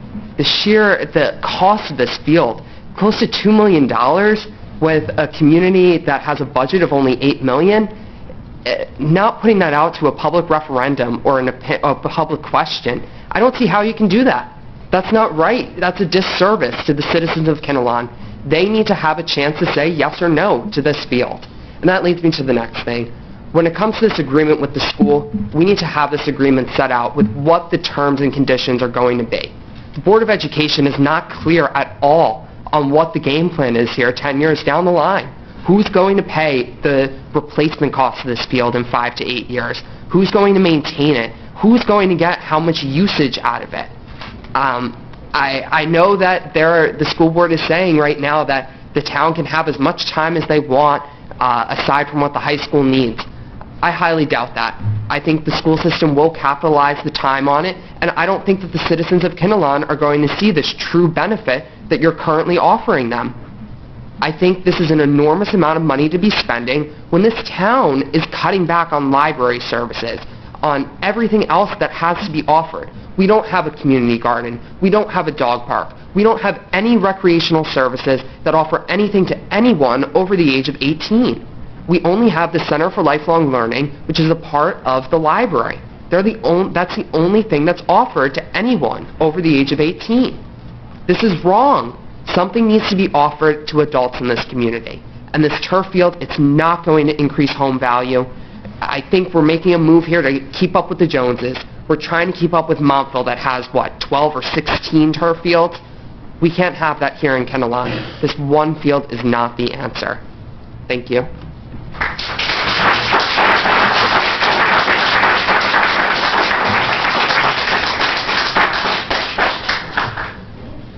Does anyone else this evening wish to be heard?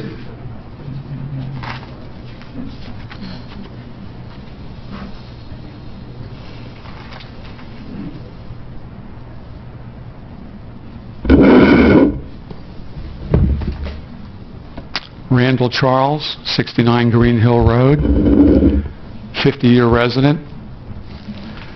Couple things. Mayor, thank you. Thank you, Carol. I hope the rest of the council will support this resolution next month at the workshop to dedicate whatever remaining funds are from the excess sewage capacity sale, which is probably approximately $870,000, that it is dedicated and agreed to by all members of the council as property relief only, not to be dipped in and utilized in other expenditures. I think it's quite a testament for the council to move forward and do that. You would send a very strong message, not just municipally, but across the county, across the state. Towns aren't doing that. I think it's very, very proactive and very sensitive. Getting back to the turf, the engineer, Mazer Engineering, is committed to starting this in the late fall, early winter.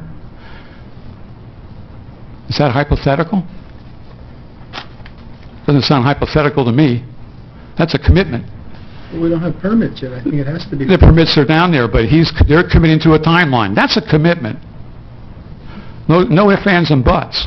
The facts. We dipped in and took over $30,000 from the rec special fund, of which we can't get accounting for. But $30,000 was spent by the Borough Council of taxpayers' money to move forward with Mazer Engineering. That's a commitment. It's obvious it's being funded. It's being funded. It's done. You put it in the budget. It's in there, 2015, unless there's a typo on page 40B, Steve. If it's a typo, I'll apologize to you right now. It says planned funding services for current year 2014. 2014 or 15? No, right here, 2014. Okay, what number here? Page 40B. If it's a typo, no problem. I'm waiting for the number. It says recreation field improvements, 1 million estimated, 50,000 capital, to be debt authorized 950. But it says 2014. I'm assuming that's a typo. I would assume that's a typo. Well, I sort of question the accounting firm that plugs this template in. The accounting firm doesn't do that. That's done internally. Well, it's a typo. But it leads to the point that the council has moved, approved it. I'm not going to reiterate what Bill gave you in timelines. We're spending money. We're committed to this field. The high school is not going through this as an exercise. They're moving forward. Permits and applications, extensive applications, have been submitted down at DEP and over through the Highlands. That's a commitment. So I don't know where you're getting off saying a hypothetical or philosophically. Philosophically, we all in this room who don't agree with it, philosophically shouldn't have to pay the difference in the taxes. That's ridiculous. You can't say that. But we're committed to this. It's obvious. The Board of Ed's moving forward to it. The council has started paying for it. That's $1 million. And that number's wrong. And it did, and Jim Frieda did come out and say $900,000 last week. I got all the discs. I spent a lot of time listening to this, and I'm not going to go over dead territory already, Steve. You already made your point, and you apologized. Thank you. Well, with regard to that worksheet? That worksheet. The number? And you apologized. That was not a budget document. But doesn't he apologized to Councilman Savetti, who was just reelected by a 20% margin. Councilman? Councilwoman Savetti was reelected. Councilman, No, Councilwoman was reelected. That's a big deal. That's not a squeaker. I think that someone in the back yelled out, apologize. Yeah. Somebody can throw their voice really well.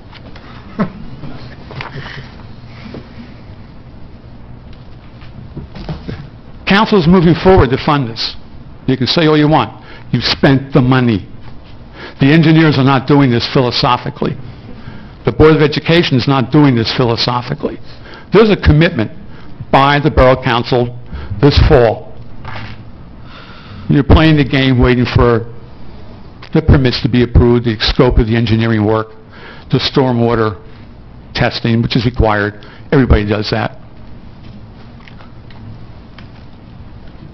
But you have three options. The council has three options. Based on state statute, that you've committed money to start funding this, we're allowed the citizens to file a petition. And I'd like to have Avery Hart come up right now. Randall, just one person addressing us at a time. That's all right. Okay. She's not going to address you. She's going to look good. Okay, thank you. It's not your meeting, Mayor. No, well, I'm trying. Well, I'm happy you stopped texting. I think that's a big breakthrough. We're allowed by state law to prepare a petition, and you know it's out there. We have over 1,200 signatures and counting. They're still coming in. It was put together by Avery Hart, Kinnelon Conserves, and some other groups, and very active individuals, of which all probably are here tonight. And I think it's fabulous that they're all here. But you have three options. By state statute, withdraw it, stop the work. B, when the petition's submitted, all the petitions are submitted and certified by the municipal clerk, you act on it, and you either put it on a referendum in November for the general election, or you withdraw it. The third option, and we have more than enough signatures, is a special election. And that's on you, the Borough Council. It's going to cost the taxpayers $8,000 to $10,000, maybe $12,000 to have a special election.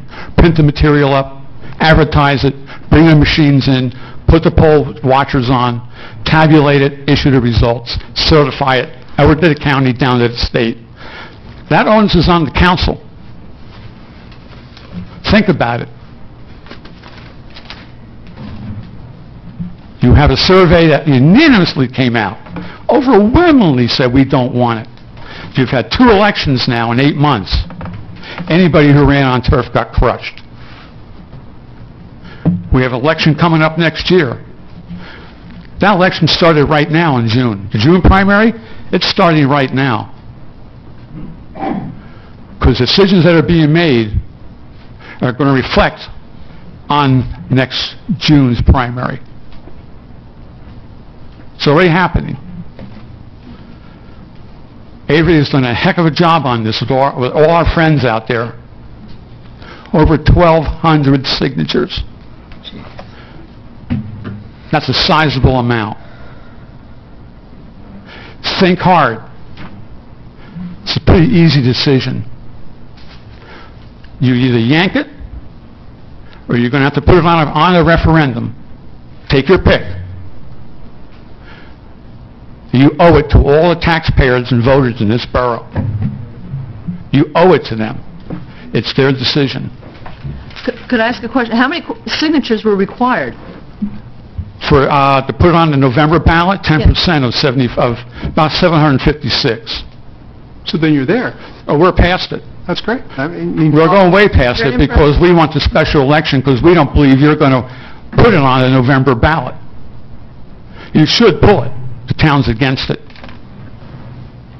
But the council, 4-2, has come out and said, we're not putting it on the ballot. Guess what? Avery and Kinnelon Conservatives and all the other groups that have worked together, all the wonderful individuals, men and women, they don't agree with you. There's over 1,200. That's more than enough for a special election. And if you want to put that on the taxpayers' back, you're going to have to explain that, not me. I think it's a big deal. And everybody here in the back should really step up. You've done a hell of a job getting these signatures. I think it's fabulous. Thank you. But it's coming. It's over 150 pages collected. And that's where I'm leaving you tonight. Do as you may. It's changing. It's changed. I have all of this for the last 2 years. If anybody needs to listen to them, thank you, Karen. And Jim did say $900,000. And I got news for you. Now I'm going to close with one more thing. Livingston, Township of Livingston, approved artificial turf, funded by St. Barnabas. They decided not to go with tire crumb. They're going with cork. Guess what they just got hit with this week? A revised estimate, $300,000 more for cork. They're trying to figure out in Livingston who's going to go back to St. Barnabas and ask for it, because they don't have it. It's a luxury item. That Nike grind, I heard comments from Jim before, it's well over 100,000 or more on top of the tire crumb. And there's no safety data. They still have not replied to me on the MSDS sheets, the material safety. They call material safety data sheets. Because there aren't any. These shoes are made in China, North and Vietnam, Malaysia, God knows where else. And they don't have the chemical standards, safety standards we have. So if anybody thinks we've avoided the devil, no, we haven't. We're jumping in a dance with the new devil. Land acquisition is where we are, and that's where we should be. Thank you.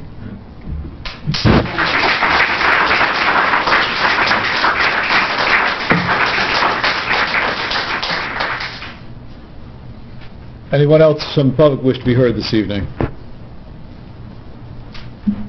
Thank the public for coming out and being respectful, and I truly do appreciate that. We'll now close the meeting to the public and move on to the consent agenda. I will tell you that item 70815 is a change order. I know that the attorney has reported on that this evening. I just need some indication, Dan, exactly when is this going to get approved and signed off on, because this work was actually done back in May, if I'm not mistaken. We're waiting for the architect to get a few things from the contractor, from IBM. Okay. So IBM has to come forward with that document so that we can approve it. Okay, but the contractor understands that he cannot receive payment until such time as it's signed off? Correct. Okay. So with the council's approval, we're going to pull Resolution 70815, which is a change order approval. I'll now ask for comments or any questions about any items on the consent agenda other than item 708. Well, let me do this way. I'm suggesting we pull 708 because it's not ready to go. Okay, hopefully we're in agreement. I don't think we can take independent action. So, okay. Agree. Okay. Well, I just don't want to, start pulling things without having a consensus up here. So, having said that, now we have Resolution 701 through 709, excluding 708, and we have two raffle licenses, one for Kinnelon High School and one for OLM. And I've jumped before payment of bills, but we'll take the consent agenda under consideration, go back to payment of bills. Any comments or questions about the consent agenda? None. Have a motion to approve as stated. I'll make that motion. Your second? Second. Roll call, please. Councilman O'Doherty? Yes. Councilman Barish? Yes. Councilman Cobell? Yes. Councilwoman Senti? Yes. And Councilman Giantonio? Yes. Thank you. Payment of bills list, up. Hey, Steve? Steve, can I just ask you to open the door in the back? We're still in open session. Yeah. Okay, great. Thank you. Payment of bills list dated July 16, 2015, as presented. Any comments on any bills? Ask for a motion to approve the list as submitted. Make the motion. Your second? I'll second. Roll call, please. Councilman O'Doherty? Yes. Councilman Barish? Yes. Councilman Cobell? Yes. Councilwoman Senti? Yes. And Councilman Giantonio? Yes. Moving on to old business. I have so much on my agenda. I'm sorry. Yep, that's okay. I've lost track of the work. Tonight, we are entertaining Ordinance 7-15, an ordinance establishing salary ranges for the Borough of Kinnelon. This ordinance was introduced last month at our meeting held on June 18, 2015. The proper notice was published as required by law. A copy was posted on the Municipal Building Bulletin Board, and additional copies were made available to the public. The meeting is now open to anyone who would like to speak to Ordinance 7-15. Hearing none, I will now close the meeting to the public, bring it back to the dais. Does anyone on council wish to speak at this time to Ordinance 7-15? Hearing none, close discussion, ask for a motion to adopt. So moved. Your second? I'll second. Roll call, please. Councilman O'Doherty? Yes. Councilman Barish? Yes. Councilman Cobell? Yes. Councilwoman Senti? Yes. And Councilman Giantonio? Yes. Thank you. Tax collectors report and investment officers report. Tax collector's report. During the month of June 2015, the tax collector's office processed a total of $581,791.17. Investments officer's report. A total of $675.56 was earned in interest for the month of June 2015. Ask the clerk to read file the reports as read, and now move on to district school payment, $2,959,450.83. Any discussion? If not, a motion to approve that payment. So moved. Your Second. A motion and second. Roll call, please. Councilman Doherty? Councilman O'Doherty? Yes. Councilman Barris? Yes. Councilman Cobell? Yes. Councilwoman Senti? Yes. And Councilman Giantonio? Yes. Thank you. This evening, and you should have received a copy of this in last week's package. This is from Linda Doig. Dear Bob, I'm writing to inform you of my resignation from my position as financial analyst from the Borough of Kinnelon effective July 24, 2015. This was not an easy decision to make. I appreciate the understanding and support which has been shown to me over the years. I wish the Borough of Kinnelon continued success in its future. Regards, Linda Doig. Someone offer that, please, with regrets. I offer that with regrets. Your second. All in favor? Aye. Opposed? Thank Linda for her service. We are now going into closed session, and I'll ask the attorney to frame this. Don't have the resolution I usually see. Are we going in for personnel? Personnel, So exclusively. the council will be going into closed session for the purposes of discussing personnel. We will be in closed session for approximately 15 minutes. When we complete closed session, we will be returning to open session where action may or may not be taken. If someone would care to offer that as a motion by just saying so moved, we could get that much moved along. Will someone please offer the motion as outlined by the borough attorney? So moved. Second. All in favor? Aye. We're in closed. Thank you, public. Dan, you got to push the... Pause. Recording.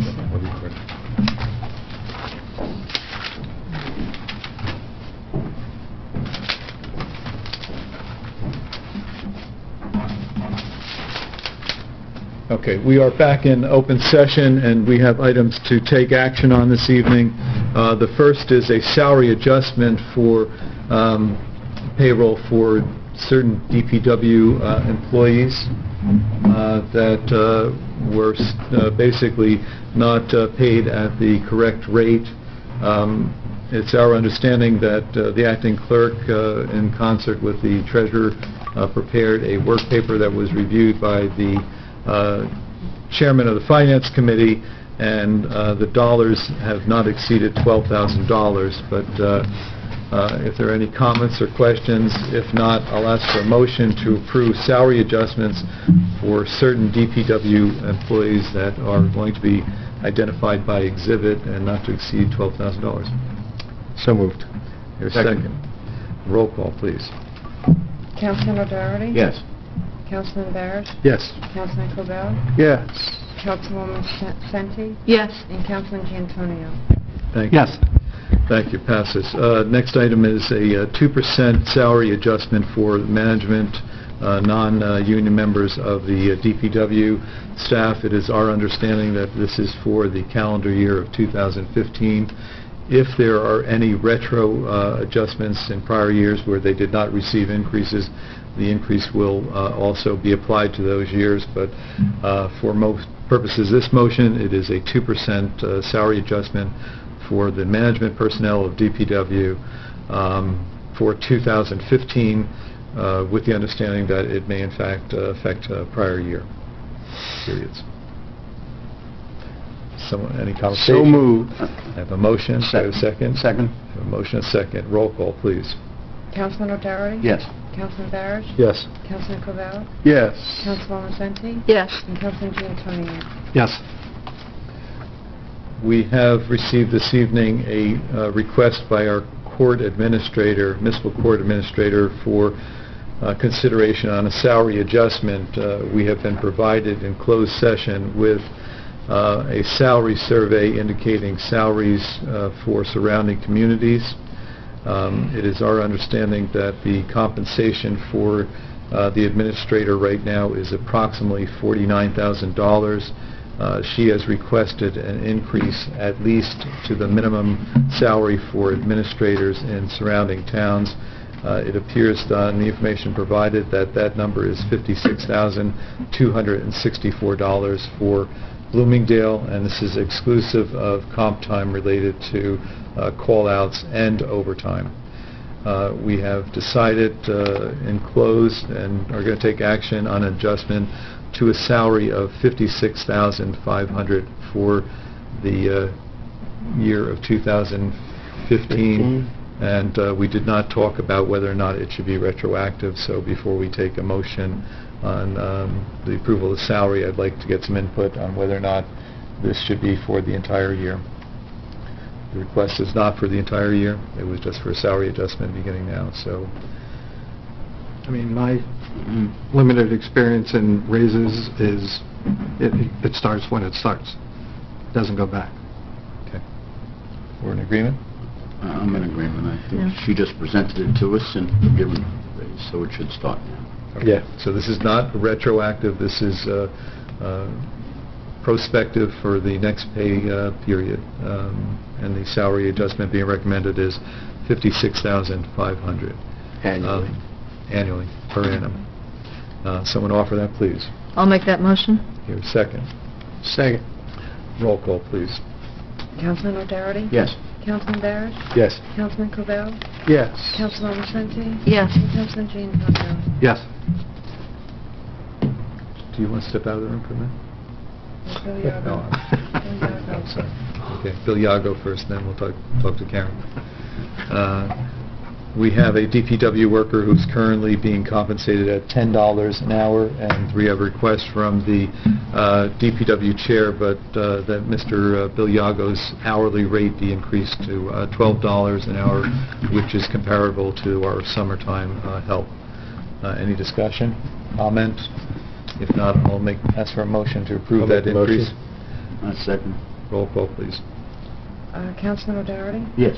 Councilman Barrett? Yes. Councilman Covell? Yeah. Councilman Vicente? Yes. Councilman Giantonio? Yes. Last item we have is a request by the Deputy Acting Borough Clerk to have her salary reviewed. She is asking her salary to be increased to $50,000. She has indicated in correspondence that the salary ranges for Deputy Borough Clerks in surrounding communities runs from $55,000 to $72,000. Our salary range for Deputy Clerk is $50,000. There is no overtime associated with this position, so this is a capped salary, and looking for a motion to consider an increase to $50,000 for the Deputy Borough Clerk. I'll make that motion. Second. I'll do roll call. Dan? Yes. Thank you. Yes. Adam? Yes. Steve? Yes. Carol? Yes. Cliff? Yes. I'd like to thank every one of you, and I do enjoy working for every one of you. Except for Steve. And I understand that. I would be shocked if it were anything other. I don't think there's any other business to come before the... Starting next pay? Next pay, and it's not retroactive, it's prospective per annum. Okay? Okay. CFO, what are we doing with her? CFO is a conversation that we are going to delay action until we have the Finance Committee identify a part-time CFO or consultant. A consultant. So do we advertise for that, Mayor? I think we can do both, but I need some guidance. Somebody pretty quick. Should we I think so.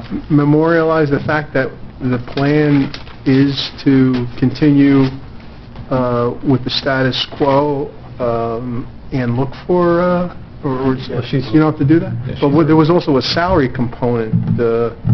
Right, but that's only if we I think the conversation was that the consultant becomes part of the responsibility in that area, and it's really being split between two people. So the salary adjustment is contingent upon us finding a consultant to support Going forward with going that whole forward. plan. Yeah. Okay, that's what we want. So do we advertise? We can advertise if it serves purpose. Otherwise, we will do some outreach to people that we know, and we'll see how that goes. I thank the council for tolerance this evening. I did have a brief conversation with Councilman Frida after our work session, and I said I think we've hit a crossroad. I think we're at a point now where I don't know if people care anymore, just one way or the other. So that may be where we're at. But I thank you again for your indulgence of some pretty passionate presentations this evening, and I think that we'll continue to move forward together. So thank you. Ask for a motion to adjourn. So moved? All in favor? Aye. Thank you very much. Can you push pause? Stop. What I've been doing is, because our minutes is not word for word, I sum them. That's what minutes are. Thank you. Anybody wants a copy of the tape